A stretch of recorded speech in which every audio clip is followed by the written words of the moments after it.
Hey guys, this is your High Fist again.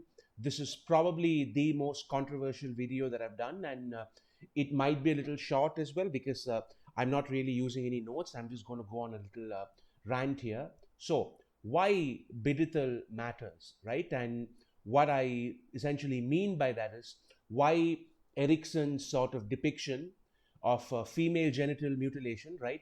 Some people call it circumcision, but I think the actual accurate term to use for it would be female genital mutilation, right? Why the depiction of that and the handling of that was not only, in my opinion, justified but necessary to write a series like the Malazan Book of the Fallen series. I initially wanted to do a much longer video just looking at Erickson's use of sexual violence in general, but I thought it would be better for us to split them up because many of them are very distinct issues. So, for example, the Casa all along thing, I think a lot has been written and said about it, and I think most people kind of get where Erickson was going thanks to Erickson's own articles on Casa all along and things like that. But I usually find three things to be huge sticking points, right, when we talk about sexual violence. One is Bidithal in House of Chains. The other is the torture, sexual torture that Janath undergoes in Reaper's Gale. And obviously, the major one is in Dust of Dreams, right? So, what I eventually kind of settled on was that they need to be different videos because while they might all fall under the larger umbrella of sexual violence, they are very different issues. Female genital mutilation is a very different issue from sexual violence in and sexual torture in police custody, which is what Reaper's Gale was, which is very different from the public use of gang rape as a weapon to punish a woman and the sort of the public shaming and assault of a woman for a crime that she's committed, which is obviously the Dust of Dreams Hetan stuff, right? So we might as well just split them into three different videos. So this is the first one. Now, why I feel that this often gets a bad reputation, right, is because it touches on something which a lot of people are not comfortable with clearly, but which a lot of people are also not really aware of, right? I've heard many people say, what was the point of that whole Bidithal thing? Why did it have to be depicted that way? Why did it have to be shown that way? Blah, blah, blah. And usually, the counter argument is something always along the lines of, but Erickson is never exploitative about it, which is true, right? People also point out that stuff like this happens in the real world, which is true. But these discussions very rarely go beyond that, right? So here's a little factoid for everybody, right, who might not be very familiar with the problem of female genital mutilation. As early as, or even just 5 years ago, 4 years ago, in 2016, right, UNICEF did a study where it estimated that about 200 million women in the world today have been affected by female genital mutilation. Not 200, not 200,000, not 2 million, 200 million women, even today, right, all over the world are affected by it, and it spans about 30 different countries, right? So if we roughly say there are about 200 countries recognized by the UN in the world, let's say, okay, that is a huge chunk of the world that still practices female genital mutilation, right? That's about what 1/7 or whatever of the world. So here, therefore, we need to realize that when Erickson wants to, or when Erickson tries to depict a planet in all its kind of seriousness, and when he tries to depict conflict and warfare and suffering in all its seriousness, he had to include this. It would have been insulting for him to sweep it under the carpet, because not only is this a problem in the non-Western world, and I can't keep banging on about this non-Western thing, but I will, right? Because this is clearly a much bigger problem in the non-Western world than it is in the West. And when Western writers tackle these issues, Western audiences sometimes get offended and grossed out and disgusted and repulsed by it, which is a good thing, right? But however, all of those audiences should do well to remember that for a lot of people living in other parts of the world, what they are reading about in House of Chains is not just some fantasy sort of fetish, right? It's something that happens in the world around them, and they might even know people who have been affected by it, right?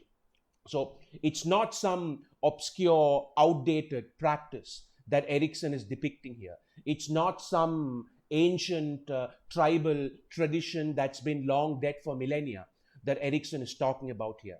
And the number that I gave you of 200 million, as I was saying, is from 2016, right? This is going on right now.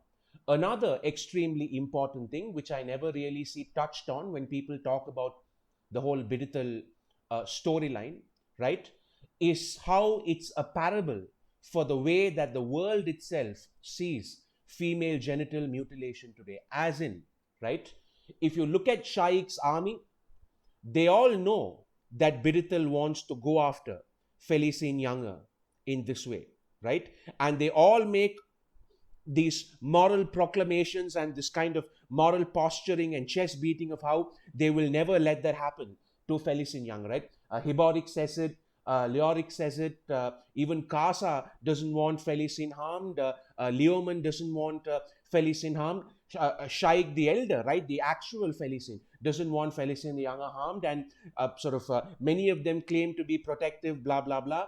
But when it actually comes down to it, none of them save her. And this is, to me, a great parable of the actual issue as well, because you meet people all over the world today who claim to be against this. You meet people all over the world today who claim to be disgusted by this and who want this stop, blah, blah, blah. But none of them do a thing about it. Those of us who have actually been involved in any kind of civil society or policy debate about this issue knows this. And this is particularly true in the Western world. Erickson being a Canadian, right, I would say it was absolutely necessary for him to write about it. Listen, there are politicians in Canada, right, who are apologists, right, for cultures that perform female genital mutilation.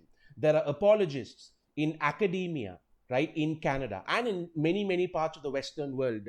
If you are somebody watching this in the North American side of things, Canada and the United States, or even if you're from Western Europe, rest assured there are political interests in your own countries that advocate turning a blind eye to these practices. In fact, as recently as 2018, there have been many reports of female genital mutilation now spreading to many parts of the Western world, and law enforcement and the political class refuse to crack down on this and are almost kind of very cautious of cracking down on this and exposing this because they are worried about the political consequences of it.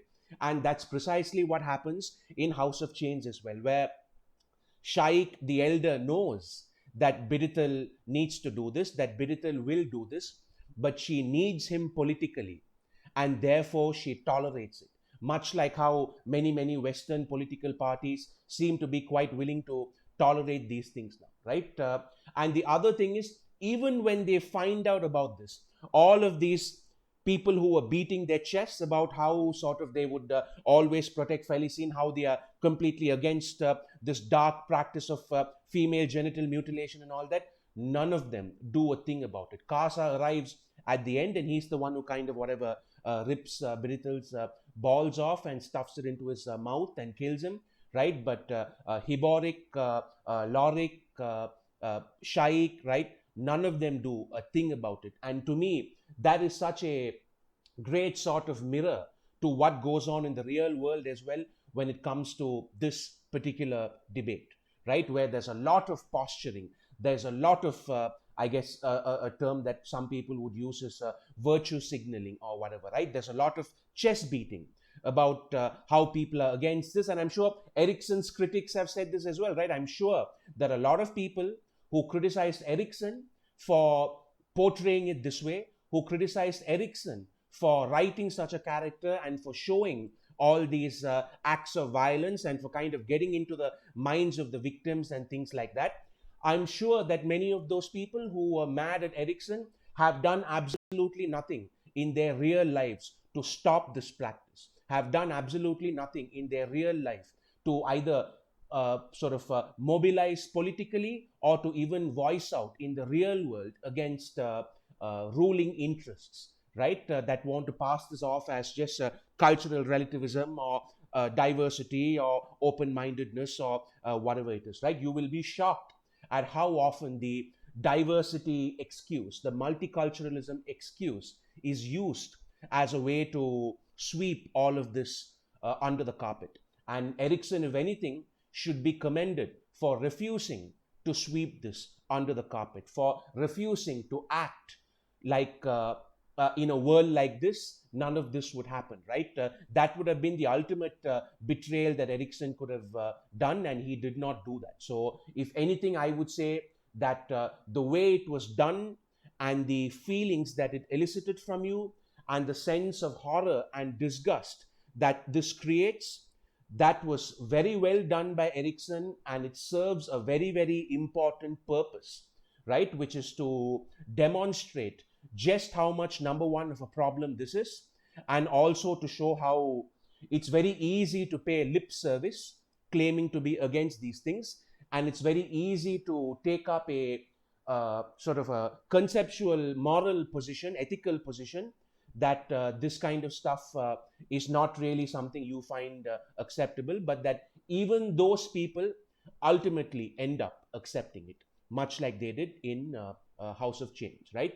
So there's a really short video, guys. I mean, there's nothing much to say, right? A lot has already been discussed about this. I just wanted to add on my 2 cents. So hopefully in the next coming couple of days, I will also be able to do a similar quick video on the whole Reaper's Gale Janat thing, because sexual torture in prison is once again a real problem all over the world, and it has to be depicted honestly if we're going to be serious about it. And another video on Dust of Dreams, right, which is probably going to be pretty controversial as well. But once again, hopefully we can use real life examples and real life figures in order to show that it was necessary for Erikson to cover these things, in order for him to be honest that in a world like this, in an age like this, in a time like this, these practices will happen, because it would be an insult to people who grow up in cultures where these evils are present, and it would be an insult to people who have had to endure these practices directly and indirectly, for that experience to just be ignored, right? For Erikson to pretend that none of these things will actually happen in a world like this. So that's it, guys. I'm not too sure if this was structured, but I hope you kind of get where I'm getting at, right? And maybe in the next video and the video after that, as we link some of the common themes when it comes to the use of sexual violence in the Malazan series, maybe things will start becoming a little clearer, right? So that's it, guys. Thank you, and see you next time.